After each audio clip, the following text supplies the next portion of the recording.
ആരാധകർ ആകാംക്ഷയോടെ കാത്തിരിക്കുന്നതാണ് തുടരും. തുടരുമിൽ ഗായകൻ MG ശ്രീകുമാർ പാടിയ പാട്ട് അടുത്തിടെ പുറത്തുവിട്ടിരുന്നു. ഇപ്പോഴിത് മോഹൻലാലിന്റെ തുടരുമിനെ കുറിച്ച് MG ശ്രീകുമാർ പറഞ്ഞ വാക്കുകളാണ് ചർച്ചയാവുന്നത്. ഒരു നിമിത്തം വന്നു, പഴയ മോഹൻലാലിനെ കാണണമെന്ന് പറഞ്ഞപ്പോൾ അങ്ങനെ ഒരു സബ്ജക്റ്റ് കിട്ടി. മനോഹരമായ ഒരു സിനിമയാണ് കേട്ടോ, അതെനിക്ക് പറയാതിരിക്കാൻ പറ്റില്ല. 100% ഹിറ്റാണ്. ഞാൻ പടം കുറെ കണ്ടു. വികാരഭരിതമായ കുറേ രംഗങ്ങളുണ്ട്. നിങ്ങൾ കാണാൻ ആഗ്രഹിക്കുന്ന എല്ലാം ഉണ്ട്. ആഘോഷിക്കാൻ പറ്റുന്ന ഒന്നായിരിക്കുമെന്നും MG ശ്രീകുമാർ പറയുന്നു. വൻ തുകയ്ക്കാണ് ഹോട്ട്സ്റ്റാർ ചിത്രത്തിന്റെ OTT റൈറ്റ്സ് നേടിയിരിക്കുന്നത് എന്നുമാണ് റിപ്പോർട്ട്. തുടരുമിലെ പ്രമേയത്തിലെ ഓരോ രംഗത്തെക്കുറിച്ചും വലിയ കൗതുകമായിരുന്നു മോഹൻലാലിനെന്ന് സംവിധായകൻ തരുൺ മൂർത്തി വ്യക്തമാക്കിയിരുന്നു. കഥ കേട്ടപ്പോൾ ആവേശഭരിതനായെന്നാണ് മോഹൻലാൽ പറഞ്ഞത് എന്നും ചർച്ചയായി മാറിയ തുടരും സംവിധായകൻ തരുൺ മൂർത്തി വെളിപ്പെടുത്തിയിരുന്നു. നായകൻ മോഹൻലാലിന്റെ ലുക്കുകൾ നേരത്തെ ചിത്രത്തിലേതായി പുറത്തുവിട്ടത് ശ്രദ്ധയാകർഷിച്ചിരുന്നു. രാജപുത്ര നിർമ്മിക്കുന്ന ഒരു മോഹൻലാൽ ചിത്രമാണ് തുടരും. മലയാളത്തിന്റെ മോഹൻലാൽ നായകനാകുമ്പോൾ കഥാപാത്രം പത്തനംതിട്ട ജില്ലയിലെ റാന്നിയിലെ ഒരു സാധാരണക്കാരനാണ്. മോഹൻലാൽ ഒരു റിയലിസ്റ്റിക് നായക കഥാപാത്രത്തെയാണ് അവതരിപ്പിക്കുന്നത് എന്നാണ് ചിത്രത്തിന്റെ പ്രധാന പ്രത്യേകത. തരുൺ മൂർത്തിയുടെ സംവിധാനത്തിലുള്ള തുടരും സാധാരണ മനുഷ്യരുടെയും അവരുടെ ജീവിതത്തെയും പ്രധാനമായും ഫോക്കസ് ചെയ്യുന്ന ഒന്നായിരിക്കുമെന്നാണ് റിപ്പോർട്ടുകൾ പറയുന്നത്.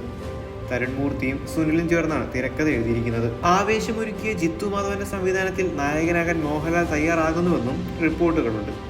ചിത്രം നിർമ്മിക്കുന്നത് ഗോകുലം മൂവീസ് ആണ്. ചിത്രത്തിന്റെ പ്രമേയത്തിന്റെ സൂചനകൾ പുറത്തുവിട്ടിട്ടില്ല. മോഹൻലാൽ നിറഞ്ഞാടുന്നതായിരിക്കുമോ ജിത്തു മാധവന്റെ സംവിധാനത്തിനുള്ളത് എന്നാണ് ആരാധകർ ആകാംക്ഷയോടെ കാത്തിരിക്കുന്നത്. എപ്പോഴായിരിക്കും ഷൂട്ടിംഗ് തുടങ്ങുക എന്നത് ഇതുവരെ പുറത്തുവിട്ടിട്ടില്ല. എന്തായിരിക്കും മോഹൻലാലിന്റെ കഥാപാത്രം എന്ന ചോദ്യത്തിന്റെ ഉത്തരത്തിനായും കാത്തിരിക്കുകയാണ് നടന്റെ ആരാധകർ. ചിരിക്ക് പ്രാധാന്യം നൽകിയുള്ളതായാൽ മോഹൻലാൽ ചിത്രം കൊളത്തുമെന്നാണ് പ്രതീക്ഷ. എന്നാൽ അതേസമയം ജനുവരിയിൽ തുടരും എന്ന ചിത്രം പ്രേക്ഷകർക്ക് മുന്നിൽ എത്തുമെന്നാണ് പ്രതീക്ഷിച്ചിരുന്നതെങ്കിലും പിന്നീട് റിലീസ് മാറ്റിവെക്കുകയുണ്ടായി. ഒരു ബിഗ് ബഡ്ജറ്റ് പടം അല്ലാതിരുന്നിട്ട് കൂടിയും ചിത്രത്തിന് കാത്തിരിക്കുകയാണ് ആരാധകർ.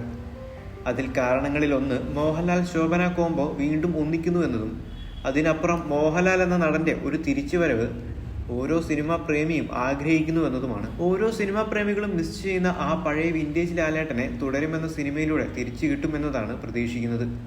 തരുൺ മൂർത്തി എന്ന സംവിധായകനിലും ഇപ്പോൾ ഓരോ മലയാള സിനിമാ പ്രേമികളും വിശ്വാസം അർപ്പിച്ചിരിക്കുകയാണ്.